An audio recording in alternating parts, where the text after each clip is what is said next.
Welcome class 12। तो आज हम अपना पोइट्री सेक्शन स्टार्ट करेंगे और 5 poems are there in your book. So first of all is the most important poem we are going to start, and that is The 7 Ages of Man, written by William Shakespeare.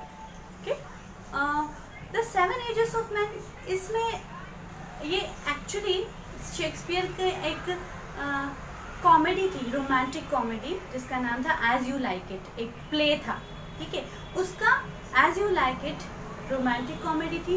इसका act 2 scene 7, इसमें एक character होता है जैक्विस, वो बोलता है इस poem को, है ना, all the world stage.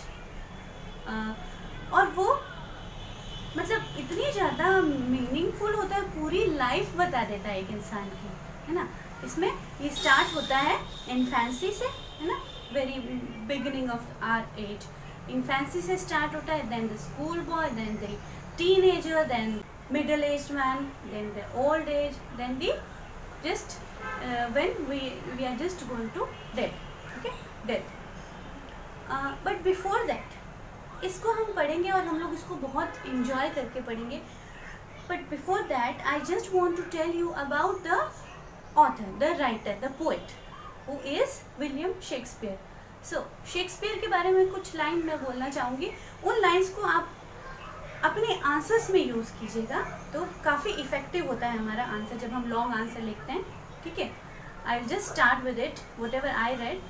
Shakespeare's greatness, a critic says, lays in his comprehensive soul, and that is the most poetic submission of a dramatic genius which has never been equaled.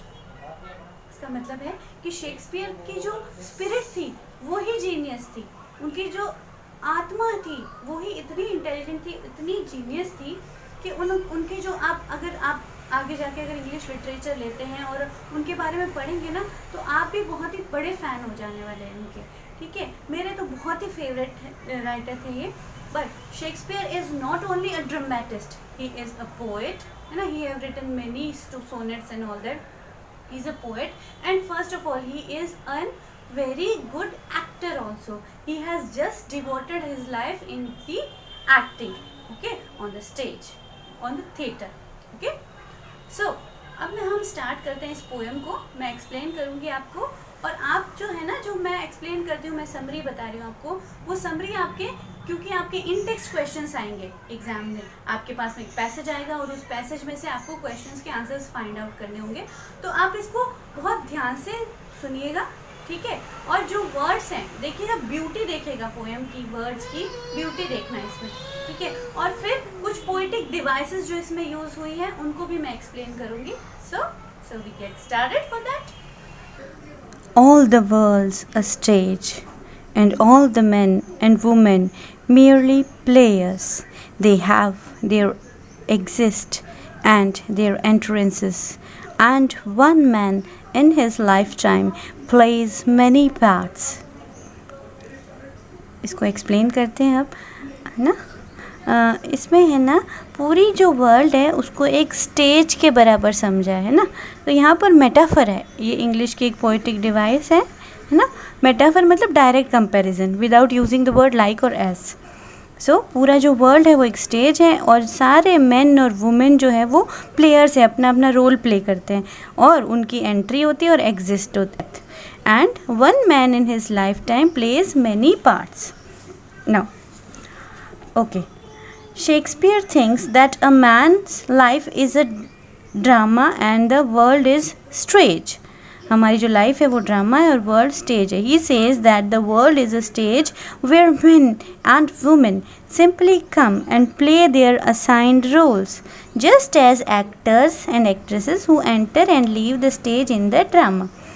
Men are born and die in this world. Every man plays many roles in the drama of his life on the stage of the world. First जो उसकी as होती है ना, वो infant की as है, बिल्कुल शिशु होता है जो है ना, न्यू बॉर्न बेबी। वो क्या करता है, वो टोटली डिपेंड होता है नर्स के ऊपर, है ना, बस म्यूलिंग करता है, प्यूकिंग करता है, ठीक है, सिर्फ कभी रोता है, कभी उल्टियाँ करता है, चिल्लाता है ना, नर्स की गोदी में पूरी तरह से नर्स पर डिपेंड होता है। अब इसको इंग्लिश में एक्सप्लेन करते हैं। The life of a man in this world can be divided into 7 stages from infant to old age. The first stage of life is known as infant in this world. As a child, he is helpless and he is supposed to depend on his nurse for everything. He weeps and vomits all the time in the lap of his nurse. In the second stage, his acts being 7 ages. At first, the infant mewing and puking in the nurse's arm. Then the whining schoolboy with his satchel and shining morning face, creeping like a snail, unwilling to school. Okay, इसका जो second stage है हमारे इंसान की life का, वो होता है एक स्कूल बॉय का, है ना, जो जिसका मन नहीं हो रहा है स्कूल जाने का, उसका बैग लगा हुआ है बड़ा सा हैवी सा, उसका बिल्कुल मन नहीं है स्कूल जाने का, और ऐसे एक स्नेल होता है ना, स्नेल की स्पीड से स्कूल जा रहा है, उसका बिल्कुल मन नहीं हो रहा, he is unwilling to go to school. In the second stage, we see a man as a schoolboy. He complains all the time on the trifles. छोटी छोटी बातों के लिए complain करता है क्योंकि उसको स्कूल नहीं जाना होता. His face shines like a morning time. He goes to school with the speed of a snail. He is not intended to go to school, but compelled by parents to reach school in time. Next, sighing like furnace with a woeful ballad made to his mistress' eyebrow. ये जो as है ना, teenagers की as है. Next stage जो होता है teenager का होता है, जिसमें वो एक लवर बन जाता है, इमेजिनेशन में रहता है. साइंगिंग लाइक अ फर्नेस, एक फर्नेस की तरह आहें भरता है, गर्म आहें भरता है भट्टी की तरह. विद अ वोफुल बैलेड, और कई सारी कविताएं लिख देता है अपनी मिस्ट्रेस की आईब्रोज को देखकर, अपनी जो उसकी जो इच्छा में, उसकी कल्पना में जो भी उसकी गर्लफ्रेंड होती है उसको देखकर कई सारी वो कविताएं लिख देता है. ठीक है. In this due course of time a school boy transform into a young man. Attraction for the opposite sex take place in him. Impatiently sighing for his beloved, he sings pathetic love songs. He writes poems and ballads praising even his beloved eyebrows. Then a soldier, full of strange oaths and bearded like a pard, jealous in honor, sudden and quick in quarrel, seeking the bubble reputation, even in the cannon's mouth. ये बहुत important है. Next stage जो होती है वो एक soldier की तरह बन जाता है ना, उसके ऊपर बहुत रिस्पॉन्सिबिलिटीज़ आ जाती है, उसके कई सारे ओथ्स होते हैं, कई कस्में खाता है वो, है ना, कई शपथ लेता है. उसकी जो बियर्ड होती है, बियर्ड आ जाती है बहुत अच्छी सी, पार्ड के जैसी लेपर्ड की होती है ना, वैसी बियर्ड आ जाती है. जेलस इन ऑनर, और अपने जो अहम को लेकर वो बहुत ज़्यादा पजेसिव हो जाता है. अब मतलब कि उसकी जो उसका नाम है, जो उसका फेम है, उस पर बिल्कुल भी आँच नहीं आनी चाहिए, अपनी रेपुटेशन को. अब बबल रेपुटेशन क्यों कहा गया है? क्योंकि एक बबल की तरह, एक पानी के बुलबुले की तरह जो रेपुटेशन होती है इंसान की, थोड़ा सा गलत काम करते ही जो रेपुटेशन है वो ख़राब हो जाती है. तो अपनी रेपुटेशन को वो बना के रखना चाहता है हमेशा, even in the cannons mouth, ताकि कितनी भी बड़ी परेशानी क्यों नहीं आ जाए, लेकिन वो अपनी रेपुटेशन को बिल्कुल बना कर रखना चाहता है. तो ये इम्पॉर्टेंट है. So I am explaining it in English again. Then comes the fourth stage of a soldier. At this stage, he behaves always very rudely. He often uses offensive words and phrases. He wears a long and pointed moustache like a leopard. He readily picks up quarrels. बहुत जल्दी quarrel करता है, जल्दी झगड़ा करता है. Offenses as he is very sensitive and jealous in the matters of honor. उसका honour कहीं नहीं जाना चाहिए बस, है ना. He is eager to seek fame and honor even if it is hollow and momentary for a short time. ये bubble reputation क्यों कहा गया है? क्योंकि बहुत मोमेंट्री होती है जो रेपुटेशन होती है इंसान की, है ना. तो bubble reputation, hollow and momentary, short lived honor. Like a bubble, he is even prepared to face the cannon and the risk of his life for winning glory. Fifth stage, and then the justice in a fair round belly, with a good capon lined, with eyes, serve, and beard of a formal cut, full of wise sauce and modern instance, and so he plays his part. सो अब ये fifth stage है life की, इंसान man की life की. अब यहाँ पे क्या जस्टिस क्यों कहा है, क्योंकि इंसान इतना समझदार हो जाता है कि वो एक जस्टिस की तरह बिहेव करता है ना, अपने एक्सपीरियंसेस से, और थोड़ा सा फैट भी हो जाता है, उसकी जो बेली है, जो पेट है, वो राउंड हो जाता है. और केपन, गुड केपन लाइन का मतलब है कि एक मीट जो मेल चिकन से मिलता है खाने से, उस मीट को खाने की वजह से उसकी जो बेली है वो राउंड हो जाती है. With eye severe and beard of formal cut, उनकी जो आँखें हैं वो बहुत ऐसे दिखाई देती है जैसे ये बहुत ज़्यादा काम किया है इन्होंने ना, बहुत सर्व किया है लोगों को. और बियर्ड ऑफ फॉर्मल कट मतलब उनकी जो बियर्ड होती है, दाढ़ी जो होती है ना, वो भी बहुत अच्छे से कट की हुई होती है.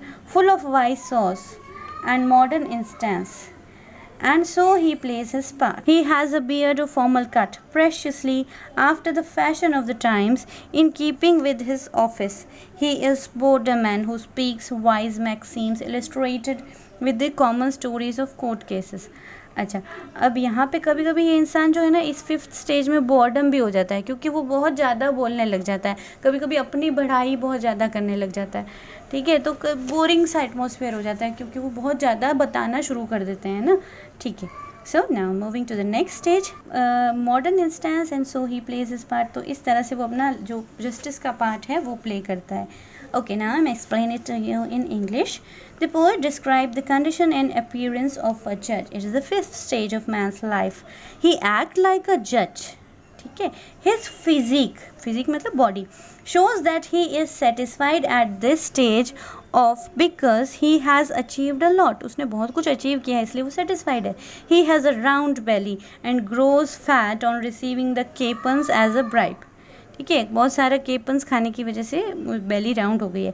He wears a severe look to show his strictness, अपने आप को स्ट्रिक्ट बताने के लिए एक सीवियर सा लुक हमेशा रखता है, गुस्से में दिखाता है अपने आप को. Although we know his judgement is prejudice, sixth age shifts into the lean and slippered pantaloon with spectacles on nose and pouch in sight, his youthful hose well saved, a world too wide for his shrunk shank, and his big manly voice, turning again towards childish triple pipes and whistles in his sound. अच्छा, तो अब in line को समझते हैं. Six stage में क्या होता है, वो जो इंसान अब जो है ना वो स्लीपर्स पहनना शुरू कर देता है. ठीक है, एक पैंटलून की तरह लगता है. पैंटलून क्या होता है, पैंटलून एक ऐसा इंसान होता है जिस पे सब हंसते हैं और वो भी सबको हंसाता है. ठीक है, so with the spectacles on nose and pouch on side, और उसके जो स्पेक्टेकल्स है वो नाक पर पड़ी रहती है, एंड और उसके साथ में एक पाउच होता है, एक थैला रखता है हमेशा अपने पास जिसमें उनकी दवाइयाँ या जो भी इंपॉर्टेंट चीज़ें हैं वो हमेशा साथ में रखते हैं इस सिक्स स्टेज के अंदर. For his shrank and his big mainly voice, और जो अभी तक जो इसकी वॉइस थी वो बहुत गंभीर हुआ करती थी, मेनली हुआ करती ना, आदमी जैसी कठोर आवाज़ होती थी, वो अब चाइल्डिश की तरह हो गई. Turning again towards childish tribal pipes, अब छोटे बच्चे की तरह थोड़ी सी आवाज़ उसकी हो जाती है. और जब बोलता है तो कई बार विसल की आवाज़ भी आती है, सीटी की आवाज़ भी आती है उसकी आवाज़ में. ठीक है, आप लोग भी कंपेयर कर सकते हैं ऐसे अपने आसपास के लोगों को देखना जो इस सिक्स स्टेज में होते हैं ना, सेकेंड लास्ट स्टेज में, वो इसी तरह के होते हैं ना, पाउच साइड में, स्पेक्टेकल्स नोज़ पे और इस तरह से. ठीक है, so now I am going to explain it English. So in the sixth stage man becomes a thin comic figure. ठीक है, पैंटलून की जगह हमने कॉमिक फिगर लिख दिया. Wearing slippers, loose trousers and spectacles, having a pouch on his side like folds of flesh under his eyes, आँखों के नीचे थोड़ा सा फैट आ जाता है. The socks of his youthful days, अब वो अपने जो पुराने ज़माने के जो सॉक्स हैं उनको संभाल के रखा है, उनको पहनता है. Which he had saved carefully seem too big for his legs, अब ऐसे लगते हैं कि उसके जो सॉक्स हैं वो बहुत बड़े हैं उसके लेग्स के लिए. His once deep and manly voice now becomes thin and weak, इसकी जो आवाज़ है बहुत थिन और वीक हो चुकी है. Like a child, it produces whistling sound like that of a child. In all, Shakespeare has compared the sixth stage of man to a pantaloon. यहाँ पे कंपैरिजन है, एक पैंटलून से कंपेयर किया गया है सिक्स स्टेज में मैन की लाइफ को. The comic character of the Italian stage. ये पैंटलून क्या होता है? इटालियन स्टेज का कोई कॉमिक कैरेक्टर है. By comparing this stage to man's life into a pantaloon, Shakespeare very well draws the picture of man's condition and appearance in the sixth stage. Last scene of all that ends this strange eventful history is second childishness and mere oblivion, sense teeth, sense eyes, sense taste, sense everything. It's the last scene, ना? इसको समझाते हैं आपको. Last scene क्यों कहा गया इसको? क्योंकि because death is approaching, death आने वाली है, इसलिए लास्ट सीन है. That ends this strange eventful history. उसकी अब तक की जो भी हिस्ट्री थी वो अब एंड होने वाली है, इसलिए इसको लास्ट सीन कहा गया है. Is second childishness. अब यहाँ पे ना डायरेक्ट कंपैरिजन है, मेटाफर है, ठीक है. इसको लास्ट स्टेज को सेकंड चाइल्डिशनेस कहा गया है. जब इंसान मरने ही वाला होता है तो बिल्कुल छोटे बच्चे की तरह हो जाता है, दूसरों पे डिपेंड हो जाता है. And mere oblivion. और mere oblivion means totally memory loss हो जाती है, उसको कुछ याद नहीं रहता है, पहचानता भी नहीं है किसी को. और लास्ट लाइन में बार बार सेंस वर्ड है. सेंस का मतलब होता है बिना, विदाउट. सो सेंस टीथ, ना तो दांत सही से होते हैं मुंह में. सेंस आइज, आंखें काम नहीं करती. Sense taste and sense everything. अब बस यहाँ पर पोएम ख़त्म हो जाती है. मैं सेंस का मतलब होता है विदाउट, ठीक है, बिना. अब यहाँ पे भी डायरेक्ट कंपैरिजन था ना, childishness, second childishness. So in this line Shakespeare describe the seventh stage. The seventh stage, which is last stage of man's life. It is the last scene on the stage of this world, man's life, which has been eventful, playing the roles of schoolboy, lover, soldier, and so on, is now coming to an end. The poet says that old age is second childishness. When a man becomes helpless and dependent like a child, he loses his memory of the past. All his senses start decaying. He loses his teeth, vision, taste, everything by this stage. He goes off from this world, leaving the everything here only. ठीक है, तो इस तरह से चीज़ important है. यहाँ पर comparison है कई सारी चीज़ों की, है ना, जो हर स्टेज पे एक एक चीज़ किसी ना किसी चीज़ से कंपेयर किया गया है. तो वो कंपैरिजन दो तरह की होती है इंग्लिश में, उनको पोएटिक डिवाइस कहते हैं. एक होता है सिमिली, एक होता है मेटाफर. ठीक है, सिमिली वहाँ होती है जहाँ पे लाइक और एज वर्ड्स आ जाते हैं कंपैरिजन में, और मेटाफर में लाइक और एज वर्ड्स नहीं आते और कंपैरिजन होता है. कंपेयर करना मतलब तुलना करना. जैसे फर्स्ट लाइन थी ऑल द वर्ल्ड स्टेज, तो यहाँ पे डायरेक्ट कंपैरिजन है without using the word like और as. All the world stage, इसका मतलब पूरा जो दुनिया है वो एक स्टेज है. ठीक है, डायरेक्ट कंपैरिजन है. ओके, एक और कंपैरिजन था, जैसे यहाँ पे था जो फोर्थ स्टेज में था, है ना, बियर्ड लाइक अ पार्ट. तो लाइक वर्ड जहाँ आ जाता है वहाँ पे सिमिली होता है ना, सिमिली, SIMILE. ठीक है, तो यही डिफरेंस है सिमिली और मेटाफर में. ये बच्चों को समझ में नहीं आता है. सिमिली भी कंपैरिजन है, मेटाफर भी कंपैरिजन है, लेकिन सिमिली में लाइक और एज वर्ड्स आ जाते हैं और मेटाफर में लाइक और एज वर्ड्स नहीं आते. Okay, so all the very best.